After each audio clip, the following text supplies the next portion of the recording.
Yo, what up, Fritzer? It's Lennester. Guys, I'm just going to quickly check out this one by the background NPC. I love her content. I don't know what it is. It's such good debate content that it always gets me, like, going. So this video is called Nintendo is in Trouble. I'm done with Nintendo Part 2. As for some of you who don't know, I did not get a Nintendo Switch 2. I couldn't get my hands on one because, there were just a lot of things I just didn't agree with this time going around. So I just want to check out this one, see what she's talking about, see what's going on with the Switch 2, and move on from there.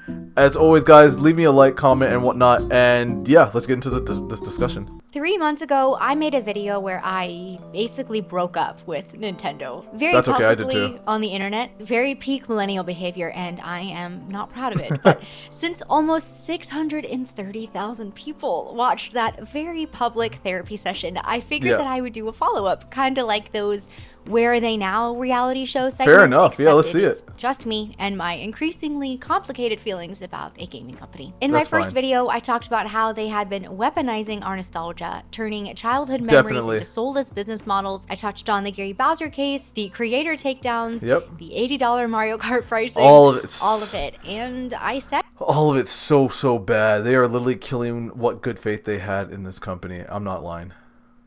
I wasn't buying a Switch 2, which, yeah, I didn't either. Like I said in my first video, if you did buy one and you are having fun with it, I genuinely am happy for you. But based on everything that has happened since launch, I agree. Let me say this right now to my community. I agree. I feel the same way. If you bought one, you're having fun with it, enjoy it, have the best out of it, get the most out of it and whatnot. I just didn't want one because it wasn't right for me, and I also didn't like how Nintendo was moving as a company moving forward. I thought they were doing some really shaky, weird business practices, so it just wasn't my cup of tea. I feel pretty good with my decision because since then Nintendo essentially scoffed at my breakup video and has decided to just speedrun every possible way to prove my prior points. With patent wars escalating, USB ports getting encrypted, Brazil threatening to sue them, and raising prices on 7-year-old consoles. Here we are. So with 3 months later, let me tell you where I'm at. After all this time, did I stick to my guns? Did I stay strong in the face of Donkey Kong temptation? Well, yeah, Nintendo has made my decision pretty easy, so let's break down exactly how. The Power World thing is kind of old news at this point. Actually, it's coming up on its year anniversary, I'm pretty sure. Nintendo sued them, forced changes to mechanics that people loved. But there have been some very interesting developments lately. A new hand touches Amino! 2 more companies recently dropped their version of creature collector games, and to be real with you, I am fascinated and terrified in equal measure. Yeah, same. Can I just say, creature collection should just literally be its own genre? Like, Nintendo should not be freaking out and patenting copyright. You're literally ruining gaming. There's something, there was a rumor going around, and I'm telling you this now. You'll hear it here.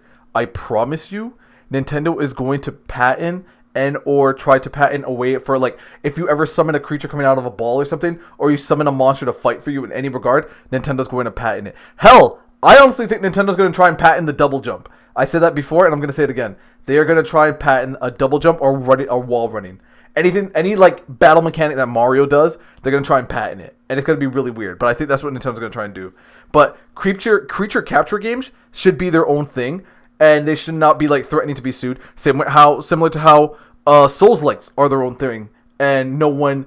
And like, you know, Dark Souls never patented it and ruined it for everybody. Similar to roguelikes doing the same thing. Never patented it, ruined it for everybody. Same with Metroidvania. Metroidvania is only surviving because the Vania part, the Castlevania part, lets us get away with it. Because we all know if it's just Metroid, man, it would have been dead.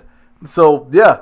Just let games be games, Nintendo. Holy. The people who make so much freaking money from Genshin Impact just showed off Honkai Nexus Anima, which, yes, I agree that it rolls off the tongue very nicely. Putting the name aside, it is everything that you would want in a creature collector, but here's the thing.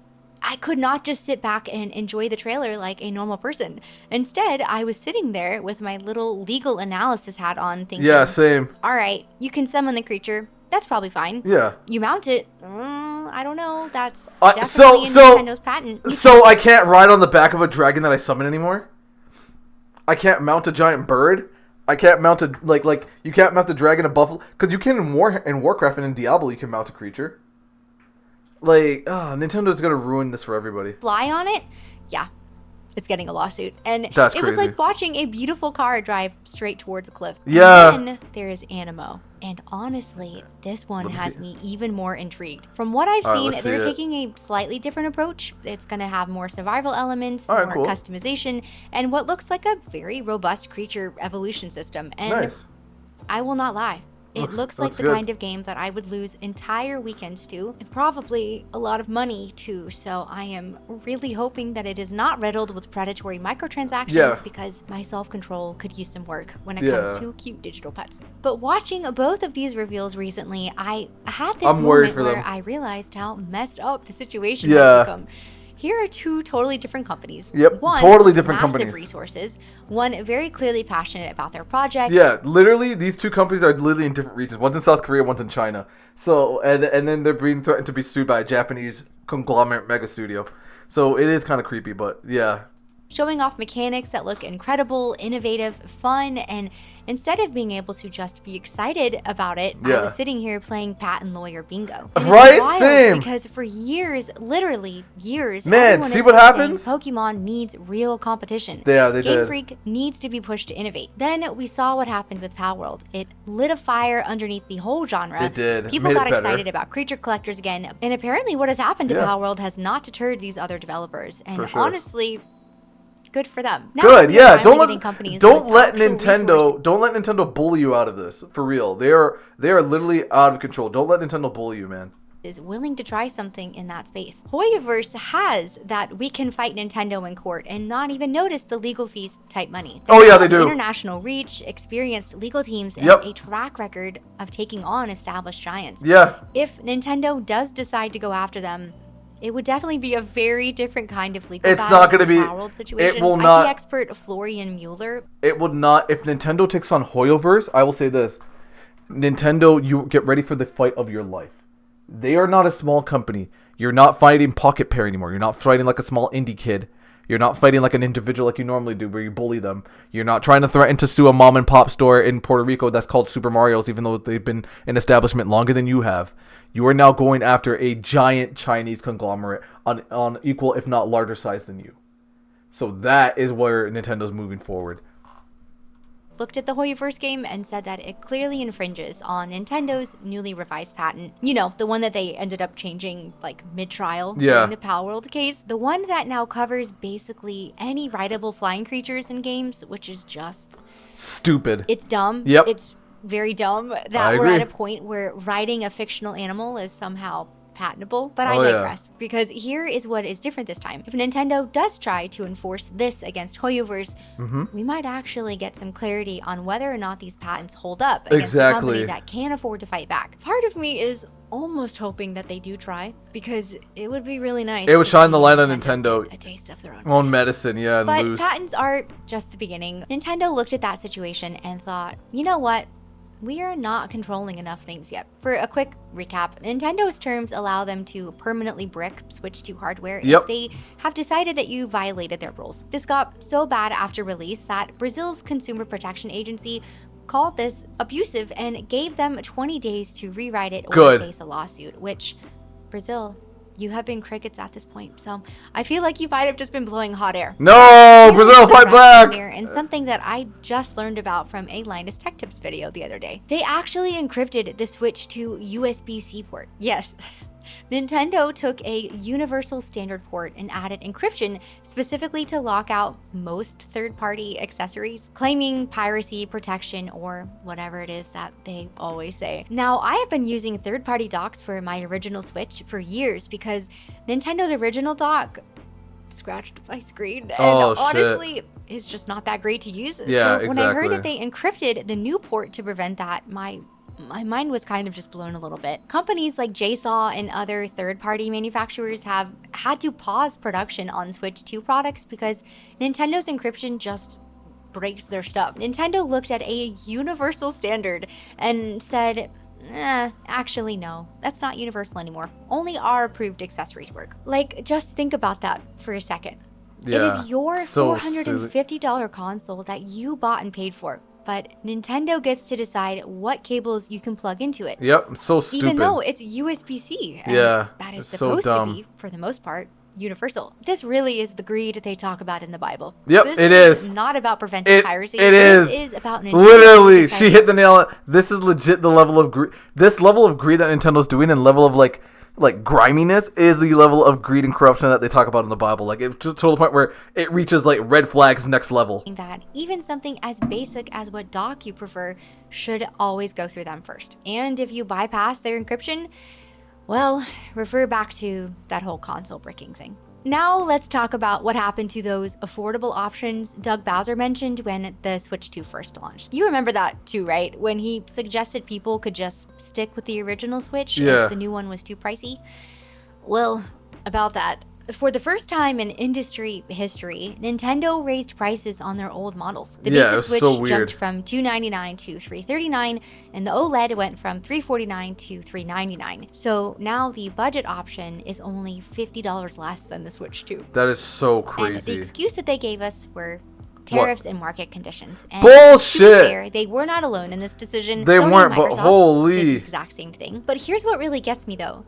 The original Switch has been using the same 7-year-old components that were not even cutting edge when they first launched. And with the economics of scale from being one of the best-selling consoles in history, theoretically, Nintendo's production costs should have gone down. Thank you. But now the budget option that Bowser recommended costs more than I originally paid for the premium model 7 years ago. And while they've raised prices on the old hardware, we cannot forget that they also set the new gold standard for game pricing with that $80 Mario Kart World. While Nintendo is out here patent trolling flying creatures and encrypting USB ports and charging $80 for Mario Kart, it's just bad. Other companies are showing us what the alternative looks like. I would love to take a quick second to congratulate Team Cherry on the launch of Hollow Knight Silksong. Yes, sir! It's one of the most anticipated sequels in indie gaming in history. And what did they launch it at? $20. $20. Massive success of the first game. Let's remember, $20. $20 for one of the Steam's most recommended wishlisted game of all time. It's just $20. Yet Nintendo wants to charge you guys an arm and a leg for Donkey Kong Bonanza and an arm and a kidney for Mario Kart World. By the way, Mario Kart World servers are dead. No one's playing that game anymore. They went back to Mario Kart 8. But yeah, I digress. In my opinion, they probably could have charged $30 or even a little bit more for the sequel. Instead, they made the decision that $20 felt right for what they were delivering. That is trusting and respecting your audience base.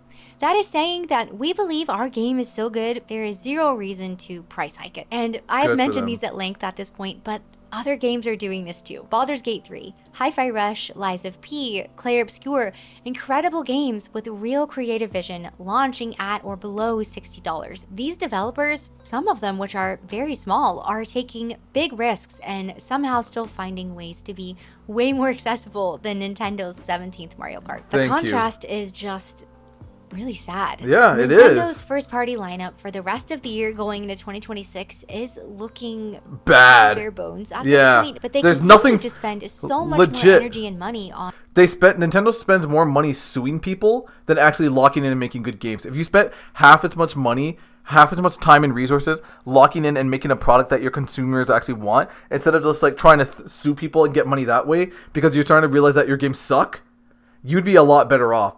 Like, seriously, I've never seen this level of disgrace from Nintendo to the point where it's really genuinely sad, honestly. On lawsuits rather than innovation, more time encrypting universal ports than creating games. And then you have teams like Cherry, who spent the last 7 years working to make something incredible and trusting that the quality will speak for itself. So here is where I'm at 3 months after my very public Nintendo breakup.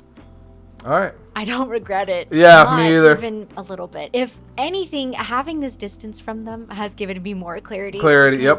Every patent lawsuit development, every encrypted port, every console bricking, every price increase just reinforces that Nintendo has fundamentally lost the plot. They lost like it. I came to discover in my first video, this is not just corporate overreach or only anti-consumer behavior. It is systematic control over every aspect of how we interact with their products, and it has only gotten worse. And that girl who ugly cried at the Breath of the Wild trailer is still in here. Deep down in her heart, she still believes in that Nintendo magic. But she is also tired of watching a company Me too. choose control over creativity, litigation over innovation. The kid in me who fell in love with Nintendo and really jumping up and down when his parents surprised him with a GameCube on his 9th birthday is still here. I'm still here, man. I just can't back what you're doing anymore. It's weird. You've lost your mind. Every time. And my hope is that Nintendo could change course tomorrow if they wanted to. And yeah, I they would could. want nothing more than to fall back in love with them fully. I don't know if that'll ever happen. But until they do, if they do, I am perfectly happy cheering for Hoyoverse, Palworld, Brazil, and basically anyone else who is showing us what the alternative looks like. If you made it to the end of this video, thank you so much for being here. Thank you for sharing your opinion. What I do you love think? this video. Are your friends and family as confused by your gaming company feelings as mine are? No. Let me know in the comments. And until next time, They may understand. your creature mounts be patent-free and your USB ports be unencrypted. Thanks Thanks again for being here, and I'll see you in the next one. Thank you for sharing. W video, W content. I love her stuff. Each time she drops a video, I'm gonna probably start reacting to each one per week because they are that good, and I love the debates they create. But with that, my opinion, let me know. Are you still messing with Nintendo after everything they're doing? Their patents, their sues, their encryptions, their bricking, their overhyped price hike, their price hiking a console that came out almost 8 years ago, a decade ago. Let me know if you're still messing with Nintendo because at this point, I'm gonna say I think they kind of suck. But let me know your opinion. I could be wrong. And with that being said, guys, I will talk to you in the next one. I'm gone. Later.